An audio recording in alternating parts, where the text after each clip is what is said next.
Hi, my name is Gerhard Schwander and welcome to Selling Power TV. Today we'll continue our conversation with Leo Arussi, the author of an amazing book, The Customer Experience Strategy. Welcome, Leo. Gerhard, thank you very much for having me.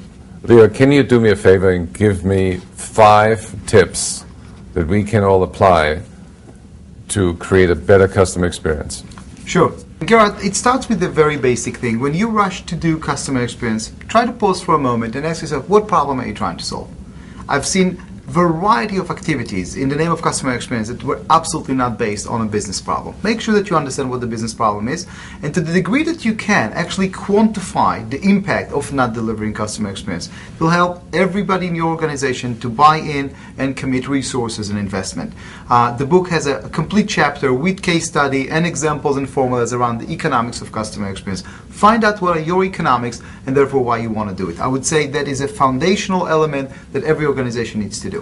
Leo, what's number 2? The second thing that we need to do is we need to break the silos. Sales have their own data about customers, marketing have their own data about customers, customer service have their own data. You sit in a staff meeting and everybody's talking and it sounds like that cliche about the elephant. You know, one person is feeling the nose and one person is feeling the tail, and it's a totally different character. Let's make sure that we unify our understanding. Who's our customer? Let's find out. And it starts with basic elements. I have a CEO, for example, who adopted a very interesting practice. Every morning, he's calling a customer. That's how he starts his day. No staff meetings, no emails, he's calling a customer. There's a little bit of challenge with that. He says to me, 50% of the time they hang up on me because they don't believe and they think it's a prank, but that's how he started that. It sets his mind to starting with the mind of the customer. Another great example, in a very, very simple way, your call center is recording calls today. Make sure that you actually receive recording and start your day with one recording. If you cannot call, get the recording. But try to get your customers as a human being. So what's the next step? The next thing that I would say is, and it's a simple practice that most companies do not do, is thank customers. When was the last time you called a customer and said, thank you? Thank you for your business. I don't want to sell you anything. I just want to say, especially in 2010, especially in this difficult economic year, we appreciate every order, but we don't.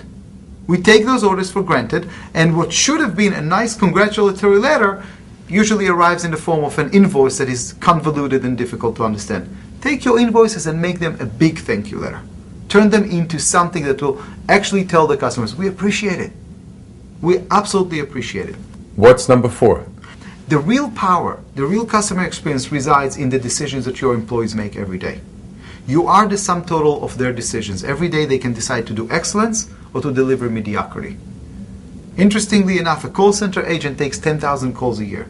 If you take those calls multiplied by the average annual revenue of that customer, you understand that they are sitting on serious quota. So ask yourself, how can I empower my employees to start taking care of customers? And here's the mental thing that happens. We are all customers. We use credit cards, cell phones. We know what's a good service and what a bad service. Yet somehow when we swipe our card and get into the corporate building, we become executives and we stop thinking like customers. You need to connect your employees back to their inner customer and start having them deal with a man-to-man, person-to-person relationship.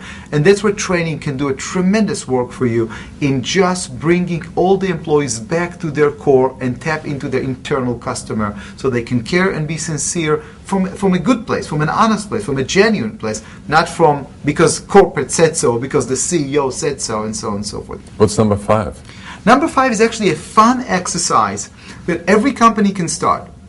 And here's how it goes. Send an email to all your employees and say, I'll pay $50 for every process that's holding you back from delighting customers.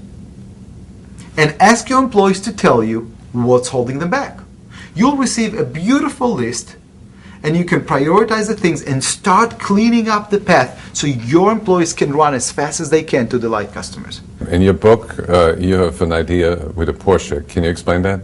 And we needed to basically send a very strong message to employees. You're going to break the rules, we got to break the rules. And we list the Porsche. We list the Porsche for a year. And basically the program that was designed based on financial metrics, the best employee every week gets the Porsche for a week. And you parked it in the parking lot. We parked it in the parking lot. We had a cleaning crew every day, and it was one of those incentives that's not only that you win, but everybody else gets to know that they lost. And every week the competition just got more intensified. I actually did something a little bit nasty. I sent a card to all the spouses of the employees with a picture of the Porsche saying, your spouse can win this Porsche if they'll work a little bit harder. So they get to drive the Porsche for a week. They get to drive the Porsche for a week, but we wanted the spouses to add more stress to this. Come on, you get to win it.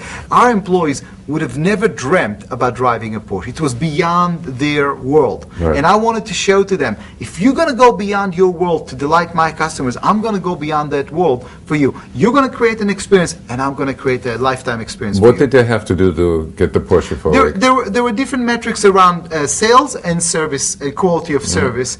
And it was a competition about who's going to exceed customer expectations in a greater way. It's a wonderful example. Thank you, Leo, for sharing 6 wonderful ideas that we all should implement. What can customers experience if they go to your website? We have research, we have models, we have articles that they can disseminate to their organization. And if you need help, give us a call, strativity.com. Leo, I want to thank you for sharing those wonderful examples. Thank you very much for having me.